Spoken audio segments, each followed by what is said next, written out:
Greetings and salutations, ladies and gentlemen, and welcome once again to the Storyteller's Corner. I'm your host, Joshua T. Culkin's Trilogy, also known in some places as Byron Sidious. I would like to begin this piece by thanking Christopher Cook for one of his recent posts on Substack, bringing awareness to his routine readers to a short independent film from the Dust channel on YouTube. The short film in question is entitled Regulation, written and directed by Ryan Patch.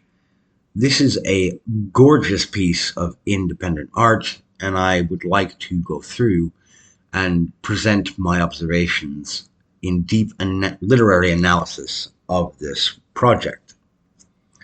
Substack has been an absolute haven of fabulous indie reading and listening material for me to partake of since I joined its ranks a little over 3 years ago.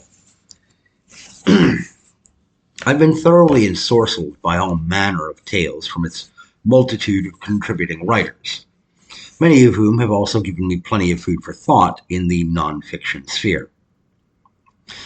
Christopher Cook is one of those non-fiction first Substackers whom I routinely visit the musings of, and it was, again, because of him that I came across this.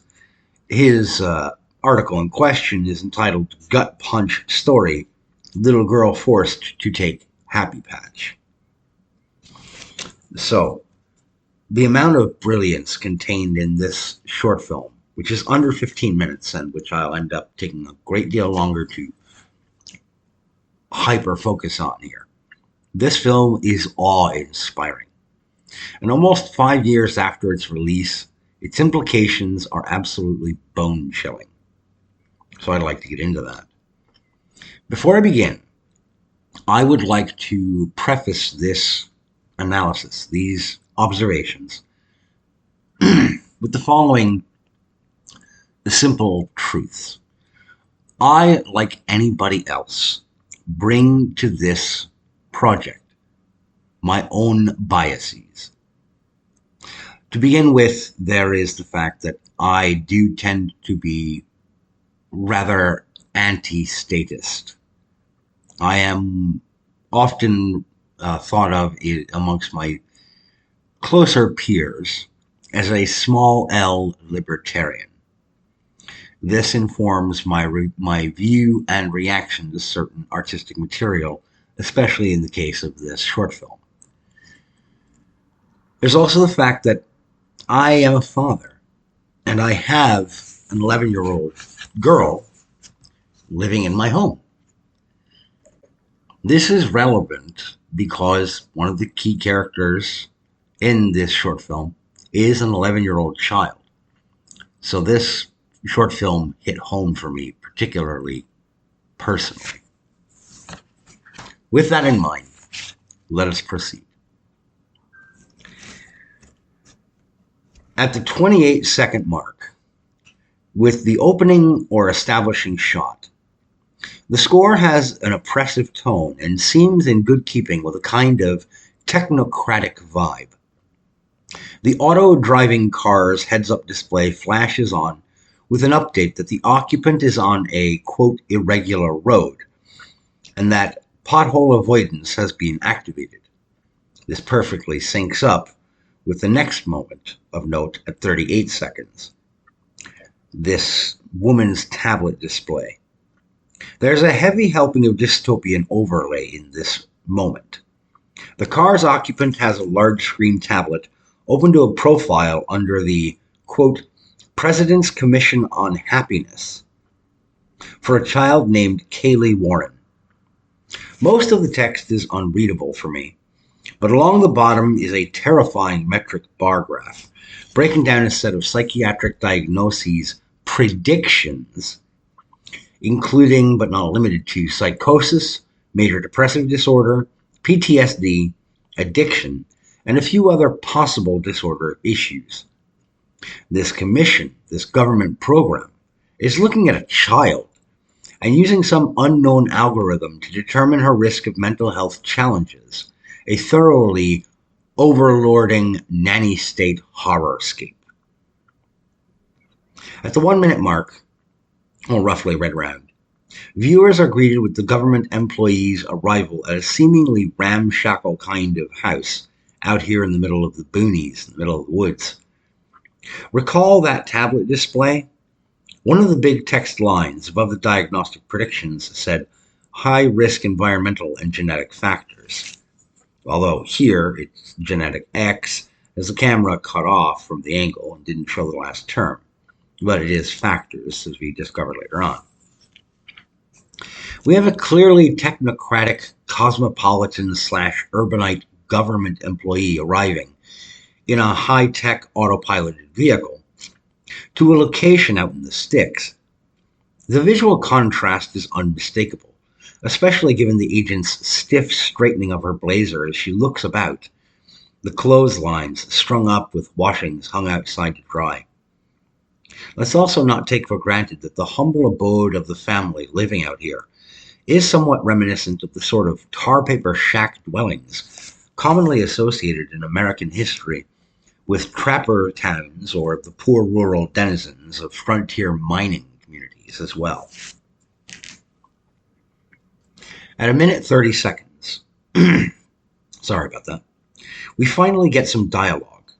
And at first blush, Miss Mia Nichols of HHS seems amiable and almost approachable. Ms. Warren is immediately standoffish and defensive. This was an excellently depicted conflict of views, and the performances put in by these actors was superb. At 1:45, Miss Warren says, "Is this about that happy patch?" And the response from the agent is, "It's actually called a microdoser." This is a key establishment exchange,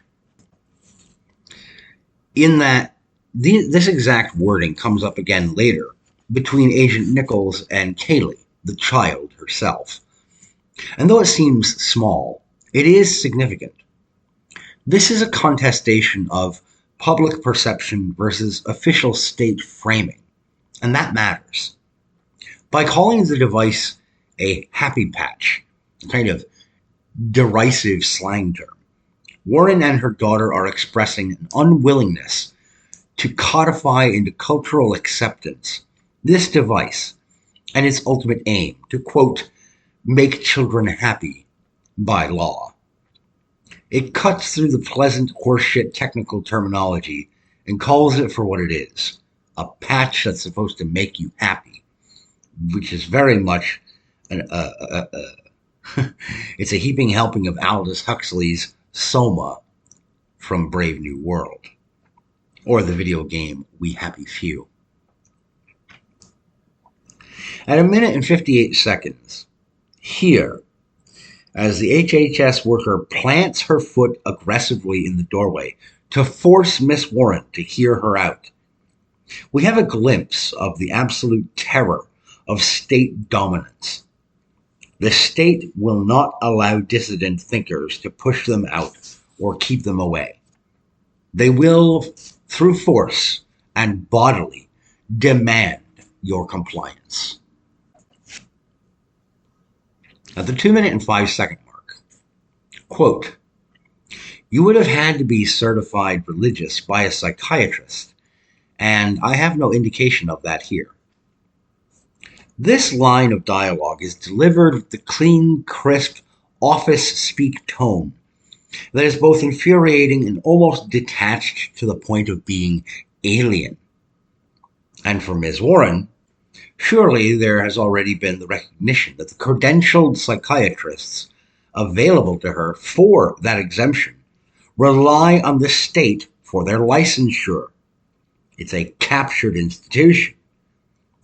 This is the moldering hellscape of credentialism and how the state owns access to that professional merit status that probably keeps exemptions from being even offered out in the first place.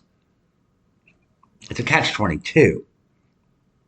What's more, there was at this moment for me a nagging little murmur in the back of my mind during this scene one that kept repeating itself with the same question. How long until that horrific potentiality becomes a reality as we face it in our day-to-day lives? How long until someone argues that a person's declaration of faith, as protected and guaranteed in the First Amendment, is no longer satisfactory to afford them protections and expectations of being an adherent to that faith? How long until some unelected bureaucrat at the HHS or Department of Education suggests that children whose parents are religious must receive counterfaith instruction for a, quote, balanced worldview, or that some psychiatrist schooled in universities that almost all view religion of any stripe with mockery and disdain and contempt have the final word for religious exemptions. At the 2 minute and 18-second mark, Agent Nichols says, "You're free to do what you want as an adult, but it's what's best for Haley as she grows up." And this again beautifully illustrates the deep dread of this short film. Having the state playing the part of parent and controller over our children.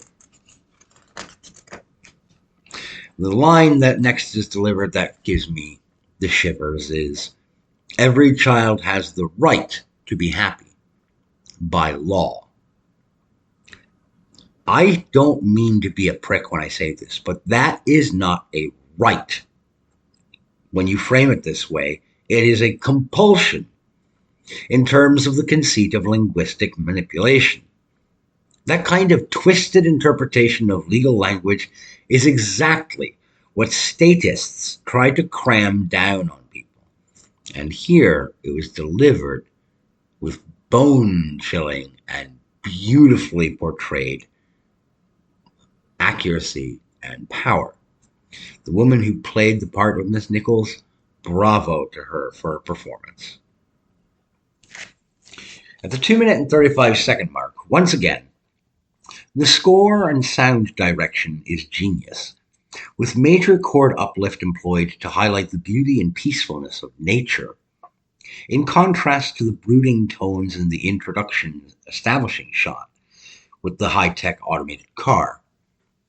There's also, at the 2 minute 40-second marker, the HHS agent's initial words to Kaylee, delivered in a soft and pleasant tone, sure, but there's an undertone of unfamiliarity to it, too.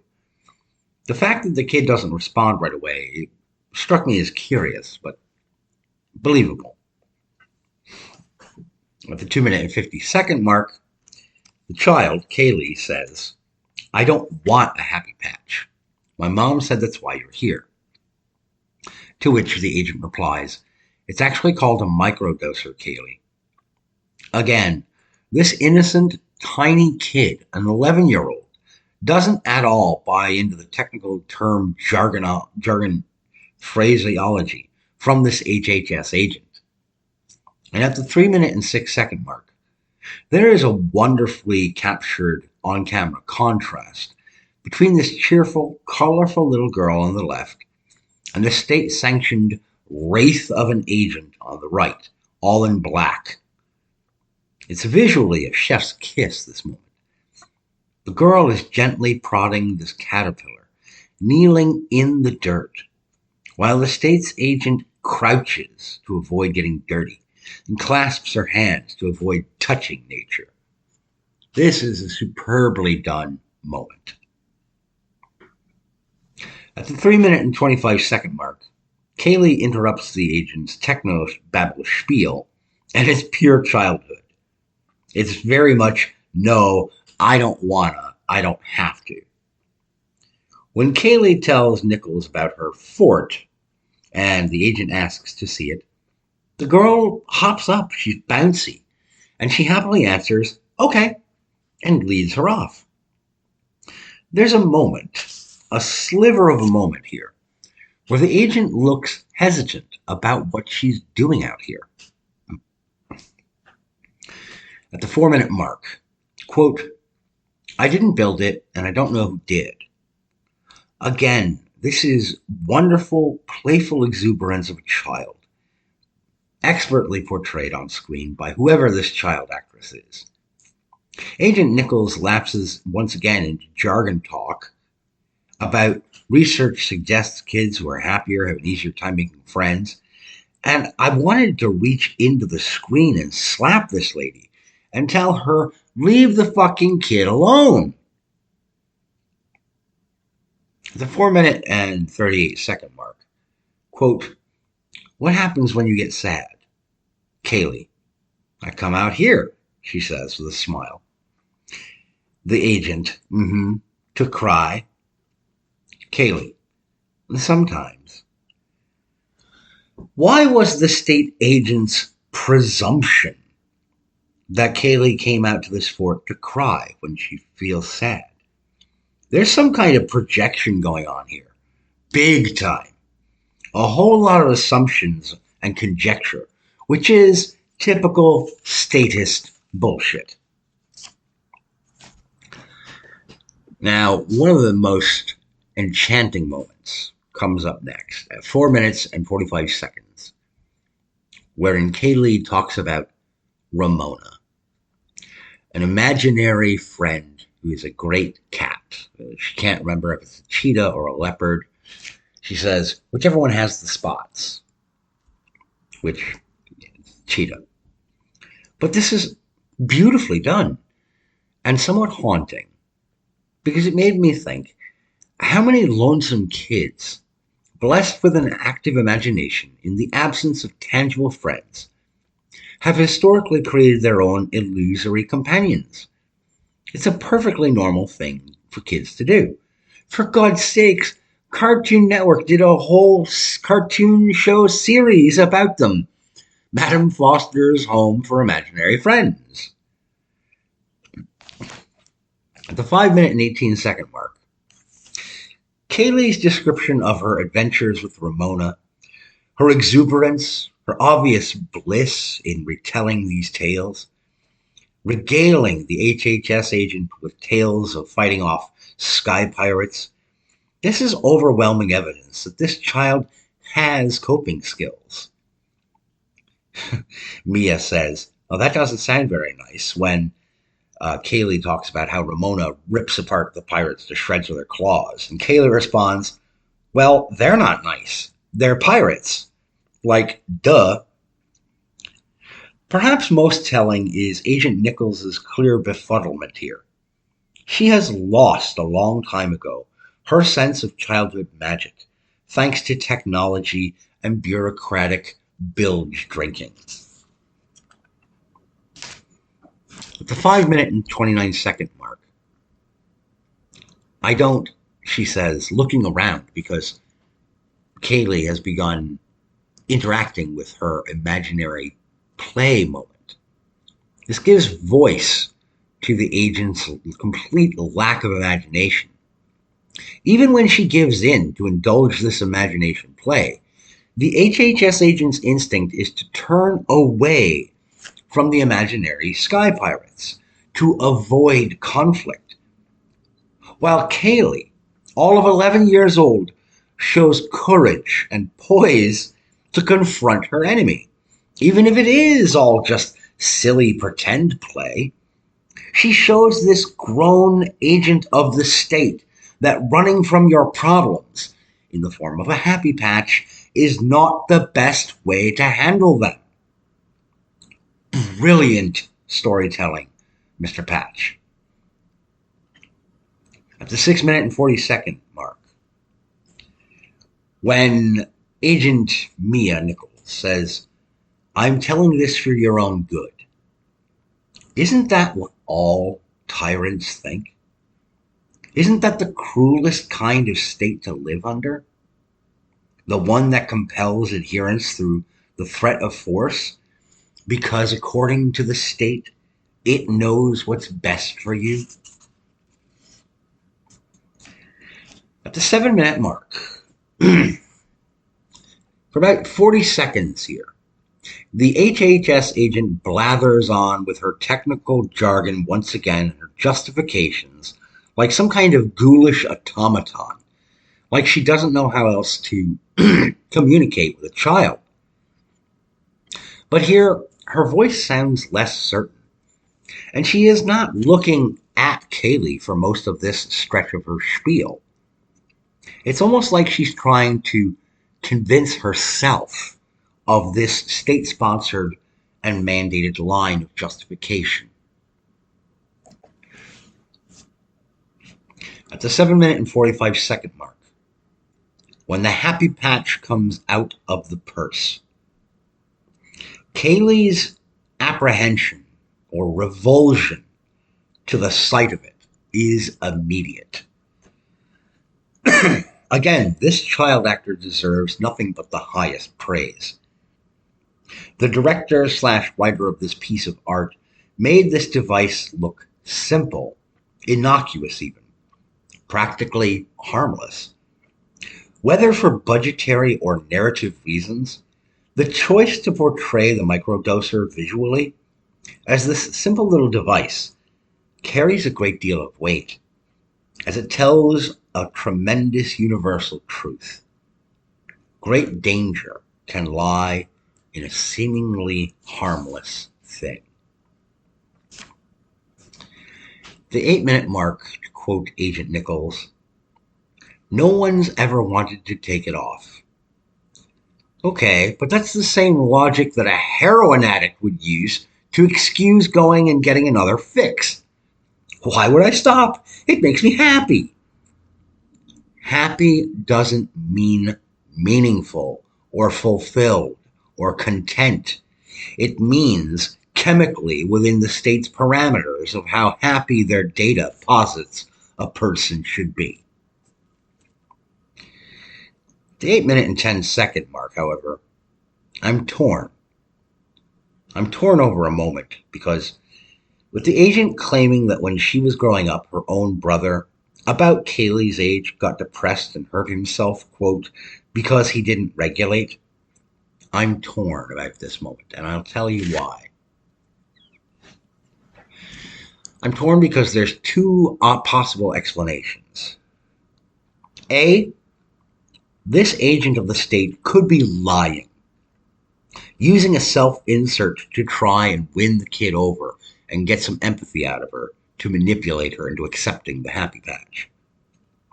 Or B, she could be telling the truth, which the state would know, thus steering this woman into a career path that her own childhood trauma would, well, kind of incline her toward, i.e., enforcing happy patch compliance as an agent of HHS. Either way, neither of these explanations bodes well. At the 8 minute and 40-second mark, this short film has one of its highest moments of praise for me. Kaylee's wisdom is heartbreaking. The child knows better than the dystopian nanny state here about emotional balance when she says, "Why can't I choose when to be happy or sad?" The agent seems deeply affected by this questioning by the girl, as if actually questioning herself, her directive in this moment. There's a hopeful lift of the score and the music in the background, too, that matches this triumphant moment. But when you pay attention at the 10-minute mark, as the agent starts to walk away, pulling out her tablet to check in and proceed to update the status of her assignment, the shadows around her eyes seem more pronounced than in any other shot, and the score slows down, the notes turning minor and sour. And she taps to report non-compliance. And a little text update says, requesting compliance assistance, ETA, 15 minutes. This cowardly ghoul, this wraith-like black-clad specter of the state, withers in the face of an 11-year-old's spirited yet non-violent defiance. And so the ghoul has to call in the troops to stamp their boot down on the little girl and compel obedience. And this agent even has the inhuman gall to smile and wave goodbye. This film, though short, was absolutely brilliant. If you are a parent, if you are someone who just enjoys cinematic narrative, if you have a beating heart, I cannot strongly enough recommend you get on YouTube, track down the Dust channel, find Regulation, written and directed by Ryan Patch, and watch this thing. It is powerful. The only thing to not like about it is the fact that in the face of such a brilliant piece of narrative work, I feel uh, I feel like I come up short in my own fiction storytelling efforts. But I'm not an audio visual creator for the most part. I stick to the written word. Still, this thing was brilliant up and down. And to Christopher Cook, you have my deepest thanks once again for making me aware of this story. Ladies and gentlemen, that's going to do it for me here in the Storyteller's Corner. I'd like to thank you for tuning in. I'd like to thank you for listening. I ask that you take care of yourselves, and as always, keep reading.